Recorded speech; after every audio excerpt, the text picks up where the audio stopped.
Tetapi dia stay, tunggu.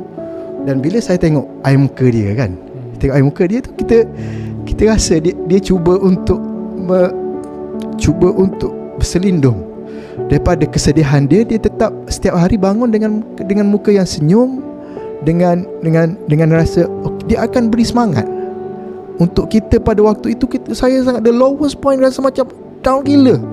Aku macam tak ada apa-apa. Aku macam even nak bercakap pun aku tak mampu. Nak ketandas pun, nak buang air besar pun orang yang betul bersih kan. Nak kencing pun orang yang tukar beg kencing. Aku tak ada apa-apa. Dan dia tetap bangun setiap hari, senyum, bagi susu, cuba cerita je. Dia hari-hari dia cerita. Dia cuba untuk ceriakan kita dan bagi semangat supaya jangan give up. Jangan give up. Bukan sehari dua kan. Sebab panjang. Dia sangat panjang. Kita nak mengatur hari ni, kadang-kadang kita sampai saya macam aku dah nak that this is the life. Ya, aku rasa aku sampai sini je. Aku tak nak dah. Aku tak nak hidup. Sebab aku tak ada apa-apa. Aku tak nak hidup. Sampai macam tu. Sampai tu berdoa, ya Allah, ambil nyawa aku, ya Allah.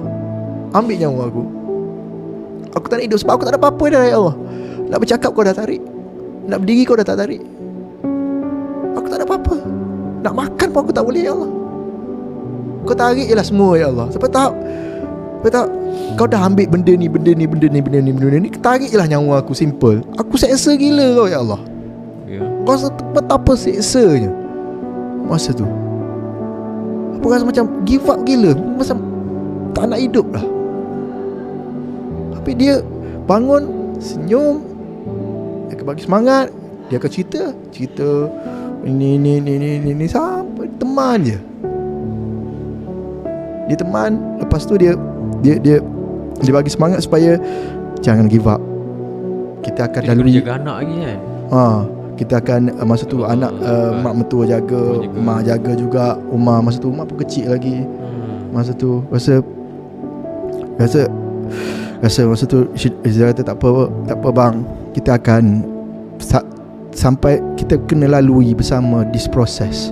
Kita dengan keadaan duit tak ada, masa tu nak bayar operation apa semua, kita memang nothing.